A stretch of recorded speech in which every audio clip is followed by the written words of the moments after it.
அனைத்து இறை மக்களுக்கும் இனிய மாலை வணக்கம். நம் இறைமகன் இயேசு கிறிஸ்து 2000 ஆண்டுகளுக்கு முன்பு நம் பாவங்களுக்கு கழுவாயாக இப்பூவுலகில் பிறந்தார். அவர் தோன்றிய காலத்தில் பல அறிவுரைகளையும் நல்லுரைகளையும் நமக்கு வழங்கினார். அவை நாம் கிறிஸ்துவுக்கு ஏற்ற மக்களாக வாழ்வதற்கு துணை புரிந்தன.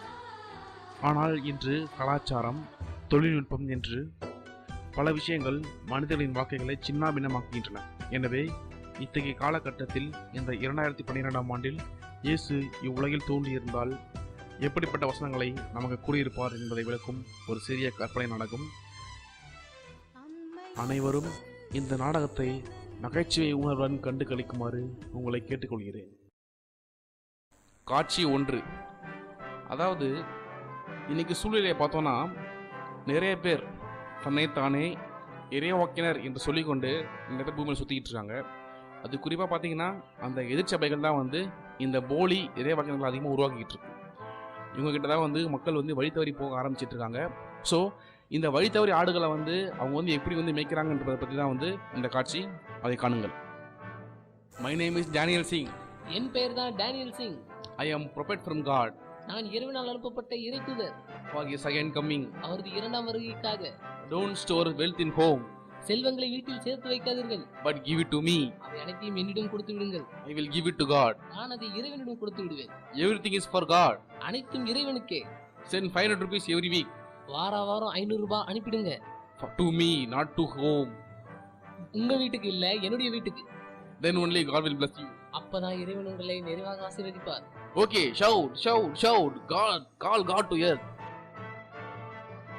நம்மளுடைய ஜெபத்துக்கு நல்ல ஒரு பலன் கிடைச்சிருக்கு. அங்க பாருங்க, நம்ம ஆண்டவர் நம்மளை நோக்கி வந்துட்டு இருக்காரு. எல்லாரும் சத்தமா இறைவனை கூவி அழைங்க, இயேசுவே இயேசுவேன்னு கத்துங்க. அங்க பாருங்க, ஜெபிங்க, நல்லா ஜெபிங்க. ஆண்டவர் நம்மளை ஆசீர்வதிக்க வந்துகிட்டு இருக்காரு.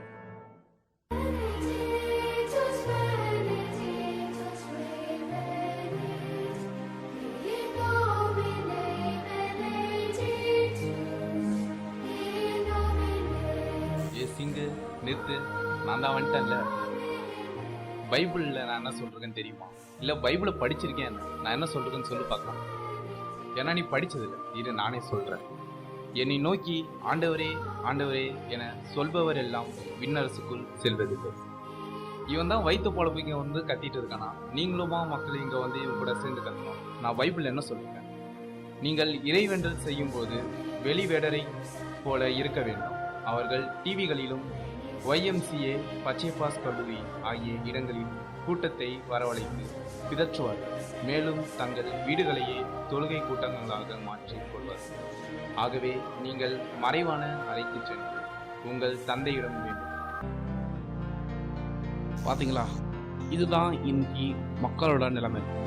ஆனால் இது இருக்கட்டும், அடுத்த நிலைக்கு வருவோம். இது காட்சி 2. அதாவது இன்னைக்கு மனிதனுடைய மிகப்பெரிய குறிக்கோள் என்ன? பூமியில் சொத்து சேர்க்கணும், பணம் சேர்க்கணும், பணம் சம்பாதிக்கணும். இதுதான் அவனுடைய குறிக்கோளாக இருக்கு. ஆனால் இந்த மாதிரியான மக்களுக்கு இறைவன் என்ன சொல்கிறார் பார்ப்போம். ஐயா வணக்கம் ஐயா, உள்ள வரலாமா ஐயா? வாங்க ஐயா, உட்காருங்க.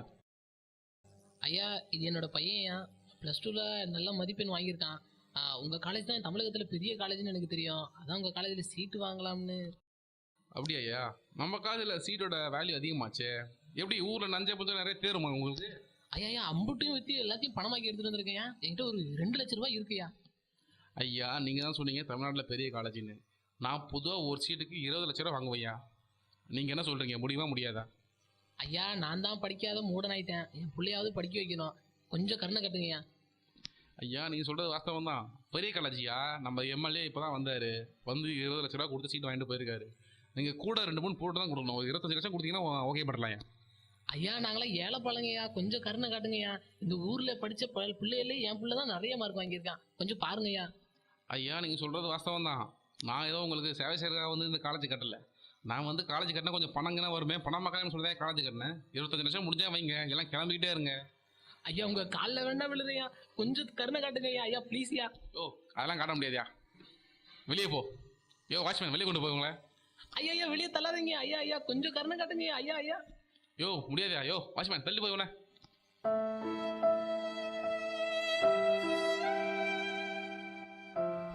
பாப்பா, நம்ம போகலாம். நம்மளுக்கு நம்மள மாதிரி ஏழைப்பாளைகளுக்கு எப்பதான் விடிவு காலம் பிறக்குமோ, இந்த கடவுள் எப்பதான் கருணை காட்டுவானோ தெரியல.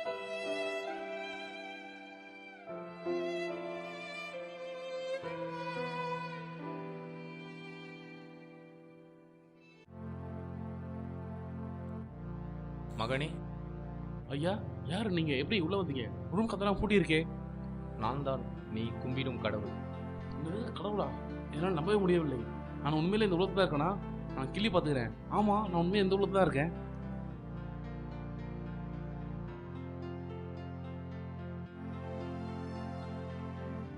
நீ தினமும் படிக்கிற பைபிளில் என்ன இருக்கிறது?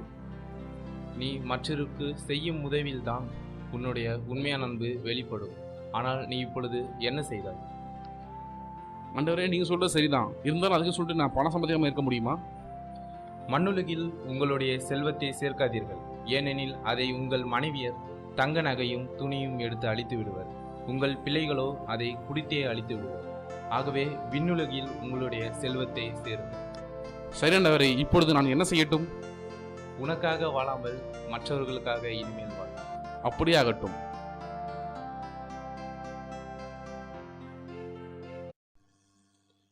அடுத்த காட்சிக்கு வருவோம். இது காட்சி 3. அதாவது இன்னைக்கு நிலமையில சின்ன பொடுசுங்கள்லேருந்து ஆரம்பித்து பெரிய பெரிய பசங்க வரைக்கும் வீட்டில் செல்ஃபோன் சொல்லிட்டு உசுரை வாங்கிட்டு இருக்காங்க. இந்த மாதிரியான சின்ன பசங்களுக்கு கடவுள் என்ன மாதிரியான ஒரு அறிவுரை சொல்கிறார் பார்ப்போம். டேப்பா, என்னடா பண்ற? வாடா மகனே, இப்போ தான் வெளியே போயிட்டு வந்தேன்.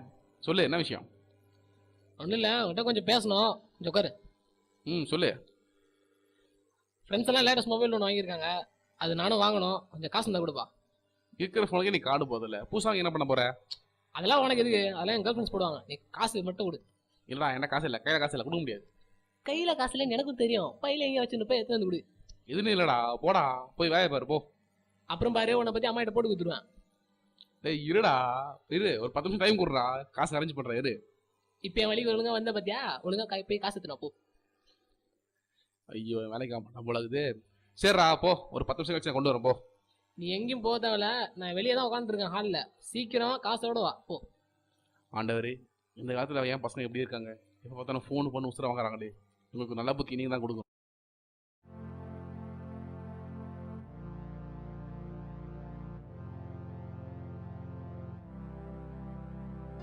இன்றைய தலைமுறையினர் மொபைல் போன் ஒன்று கேட்கின்றனர், அதில் இன்டர்நெட் கேட்கின்றனர். ஆகவே நான் சொல்கிறேன், செல்போன் வைத்துக்கொண்டு எந்நேரமும் மெசேஜ் அனுப்புபவர்களே அதிலேயே அழிவர்.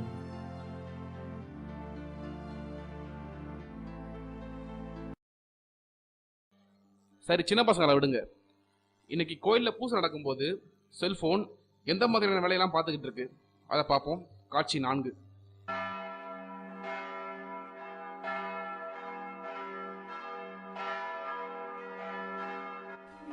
தந்தை மகன் தூயாவின் பெயராலே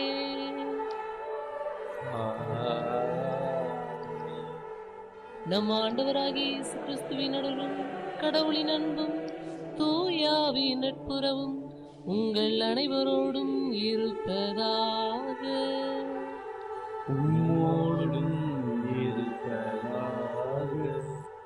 அன்புள்ள இறை மக்களே, நான் கடந்த வாரத்திலிருந்து அறிவுறுத்தியது போல் இந்த வாரமும் சிறப்பான முறையில் நாம் செல்போன்களை அணைத்து வைத்துவிட்டு திருப்பலியில் சிறந்த முறையில் பங்கெடுத்து நம் இறைவனை தரிசிக்க வேண்டும்.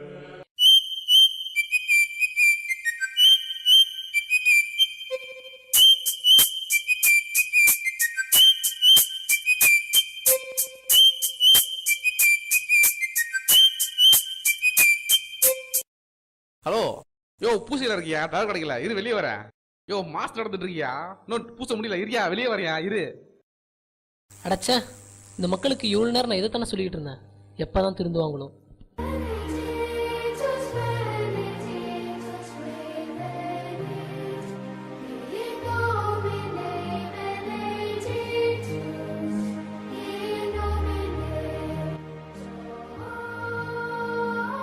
உங்களால் 1 மணி நேரம் கூட செல்போன் இல்லாமல் இருக்க முடியாதா?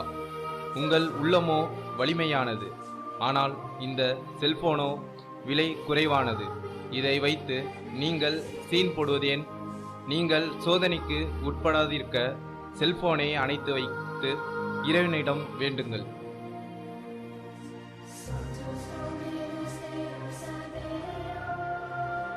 அன்பார்ந்த இறைமக்களே, மறைநூல் என்பது நமது நன்மைக்காகவும் நமது ஆன்ம நன்மைக்காகவும் எழுதப்பட்டுள்ளது. இதில் சொல்லப்பட்டுள்ள வார்த்தைகளை கடைபிடித்து நம் வாழ்வில் வெற்றி பெறுவோம். இறைவனுக்கு ஏற்ற உகந்த வாழ்க்கை வாழ்வோம். நன்றி.